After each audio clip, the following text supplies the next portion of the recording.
Chapter 11 of The King's Daughter. The King's Daughter by Pansy. Chapter 11. How to Teach Reckless Boys.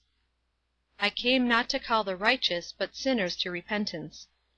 They are a very wild set, said Mr. Nelson. In fact, I am not sure that there are 5 wilder young men in the factory. That is encouraging, Dell said. Well, in one sense it is, perhaps. At least it is very astonishing that they are willing to come to Sunday school even once more. Have they been before?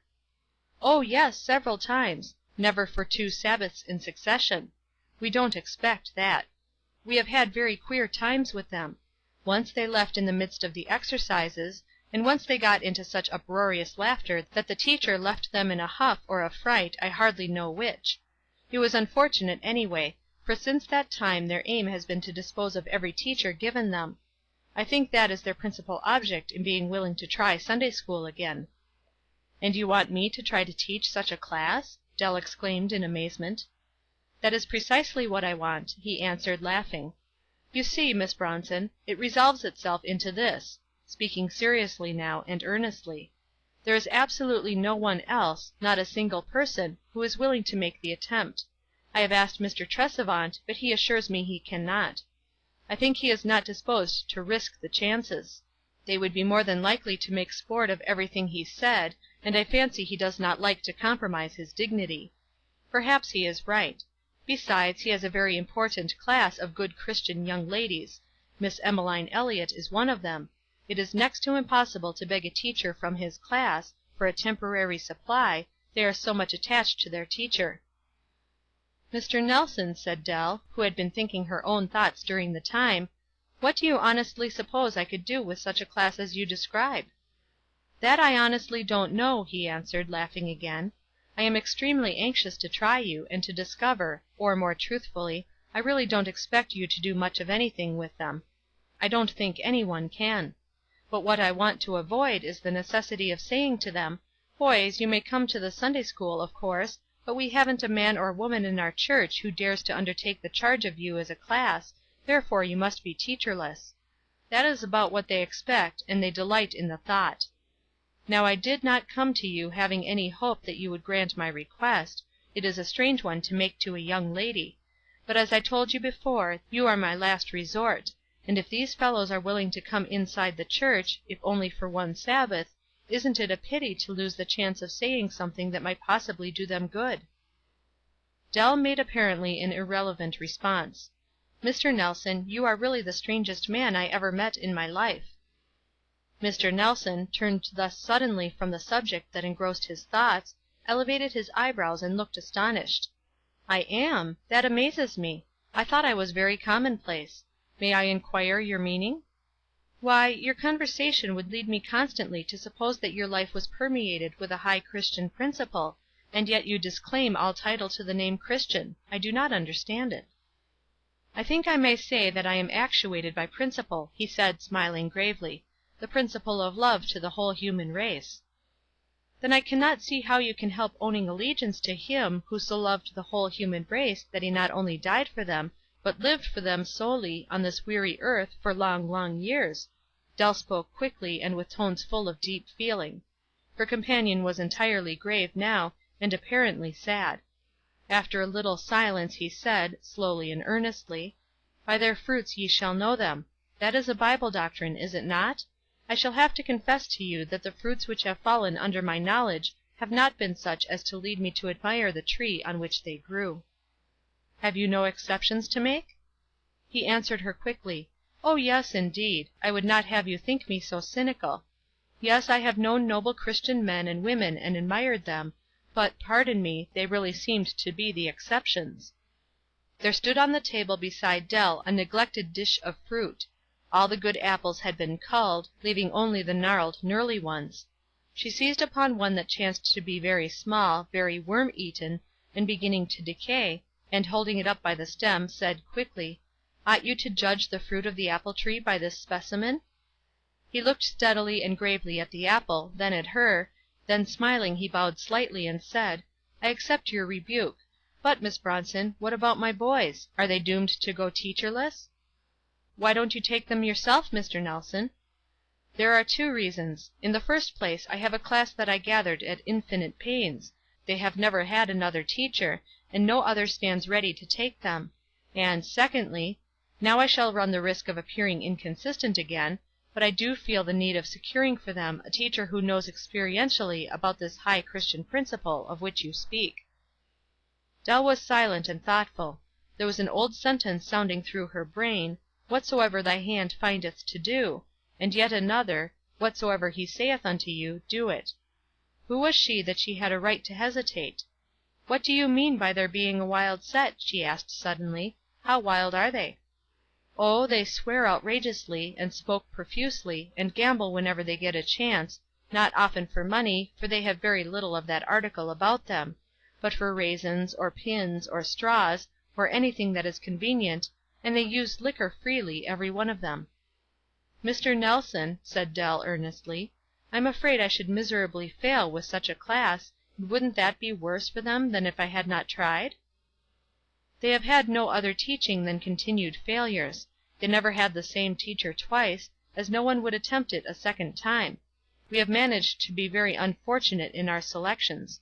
One began at once to talk to them personally about their wicked ways, another addressed them solemnly as my dear young friends, and one tried to give them the story of Samuel. So you see you start with at least equal hopes of success. Besides, what do you Christian people believe in regard to these matters? Have I not heard something about not leaning on an arm of flesh?" A little silence fell between them, but at last Dell broke it. "Well, Mr. Nelson, I will do the very best I can." Thus it came to pass that Dell Bronson, daintily clothed in purest white, stood in the doorway of the old church on the next Sabbath morning, waiting for Mr. Nelson to show her to her class. "Are they here?" she asked, as he came toward her. "Every one of them excessively amused over their own wit, and ready for almost anything. So am I. I declare to you I shall not be surprised in the least to be called on to help quell a riot. I don't know what turn their fun will take." "I don't know whether I can do anything with them or not, but I am going to try," Dell answered, with that peculiar note in her voice that always gave one courage. "Mr. Nelson, I want their names on a card. Do they know that I am to be their teacher?"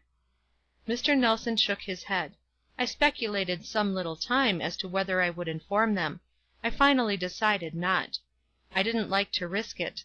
Here are the names. Shall I go in and give you a formal introduction?" Dell took the card and studied it carefully. Jack Cooley, Jim Forbes, John Barney, Dick Holmes, Henry Day. "Do you suppose I shall ever know more about them personally than I do today?" Mr. Nelson shook his head. "I will neither encourage nor discourage you. I am in as noncommittal a state of mind as can be imagined." "That is a remarkable encouragement," Dell said, smiling. "No, thank you, I mean to introduce myself." Then she went in and took a seat in front of the 5 boys. They looked at her and at each other, chuckled and whistled not very loud, and made observations about her in a not very undertone. She turned toward them the moment the opening exercises were concluded, with a very cheery, "Good morning, young gentlemen. I don't know but you have the advantage of me. I presume you know that I am Miss Bronson, while I know your names, it is true, but haven't an idea which name belongs to which person. I shall have to ask your help. Will you be kind enough to tell me which is Mr. Cooley?" If Dell had only known it, she had taken them at a disadvantage. They had been taught, or at least talked at, by middle-aged gentlemen in spectacles, by middle-aged ladies with severely rebuking faces, people who had evinced more or less embarrassment or bewilderment, as if they had said, "How shall we approach these young savages?" But they had never in their lives before come in contact with a young, pretty, exquisitely dressed lady, who surveyed them with utmost composure, without a trace of bewilderment or embarrassment, who addressed them with courteous politeness, as became a young lady speaking to young gentlemen. Not a single one of them laughed as they had previously expected to do, and the corner one answered promptly, "My name's Cooley." "Well, then, Mr. Cooley," Dell said, holding out her hand with a bright smile, "will you introduce me to the rest of the friends?" Which Mr. Cooley, much to his own amazement, found himself doing, in a fashion somewhat unlike ordinary introduction, to be sure, but it answered Dell's purpose very well. After a few minutes' preliminary talk, she suddenly asked a question which seemed to greatly astonish them, yet it was simply, Are you interested in the lesson for today?" Now it had never before seemed to occur to any of these teachers that there was a possibility of their being interested in any lesson whatever, so they stared at each other and laughed a little. Finally Mr. Cooley ventured to remark: "We ain't no kind of an idea where the lesson is." "Oh, you have not studied it, then?" the innocent teacher said, speaking as if it were a matter of surprise. "Then of course you will not be particularly interested in it. I find it is a lesson that requires a great deal of study. I have spent about 4 hours on it this week." At which remark Jim Forbes was very much amazed. "For the land's sake!" he said earnestly. "How many verses is there in it?" And upon being informed that there were only 7, he said with a contemptuous air, that he would bet a goose that he could learn them 7 verses in a good deal less than 4 hours. "Oh, it wasn't the committing to memory that took so long," Dell explained, "but there was so much to think about in it all. It is about the blind man, you know, who sat by the wayside begging. He called to Jesus, you remember, as soon as he heard that he was passing by, and begged for his sight to be restored, and Jesus heard his call and gave him his sight, and I spent a good deal of time in trying to find out why the story was put in the Bible for us to read, and how many points of similarity there were between this blind man and the people around us nowadays who are blind, and the more I thought about it, the more interested I became." "Did you find out what they put it in the Bible for?" Dick Holmes questioned. "Why, yes," said Dell. "I think I found some reasons. It is apt to give us confidence in a physician, you know, when we hear of wonderful cures that he has performed. Then the thought that interested me greatly was that the blind man seemed entirely conscious of his own state. He appeared to be fully convinced that he was blind." "I don't think that's anything great," Jim Forbes said, contemptuously. "I should think a fellow might find out mighty quick whether he was blind or not." "I don't know. I was thinking he might have argued something like this: I don't believe I'm blind. People make a great fuss about seeing. I don't think it amounts to much. I shouldn't wonder if I can see as well as anybody can. What is seeing, anyway? Very likely there is no such thing." "Haven't you heard people argue something in that way about things of which they know nothing?" Jack Cooley laughed. He had, he said, but Dick Holmes was ready for an argument. "Yes, but you can prove to a blind man that he can't see, because you can describe things to him that he knows he never saw."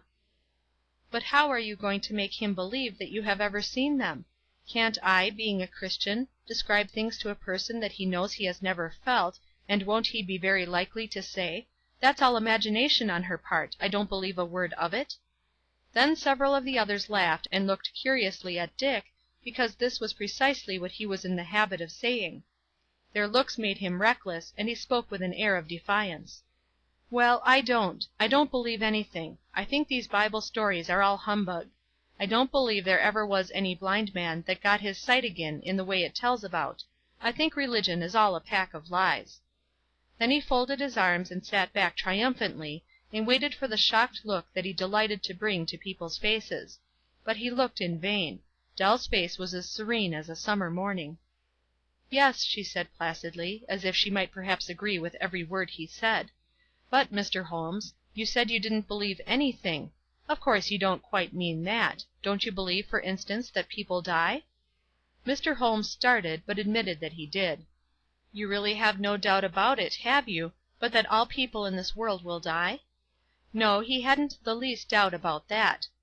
"Well now, my Bible states that fact distinctly, stated it hundreds of years ago, not only that everybody would die, but what would be the average length of life, and I find that it has made no mistake. Here has been not even one exception to the law. I find that you believe so much unhesitatingly. Now, just suppose, for argument's sake, that everything else that the Bible states should happen to be true as this is. There are certain things that in one sense we cannot prove until we die, but since we know that we have got to die, wouldn't it be wise to be on the safe side, have the chances of securing all the joy that the Bible speaks of, if there should be any such thing to secure?" It was a strange way of putting the question. A new way to them. They looked at each other in puzzled silence. That the thought interested them was certain, and Dell had very little difficulty in keeping up the interest to the end. It was a rather strangely conducted lesson. Not at all in the orthodox style, Dell was certain, but the superintendent's bell rang while they were still sitting thoughtful and quiet, boldly discussing questions that no one had ever permitted them to broach before. "Did you give them a morphine powder?" Mr. Nelson questioned, with a look of puzzled wonder, as he met Dell in the hall.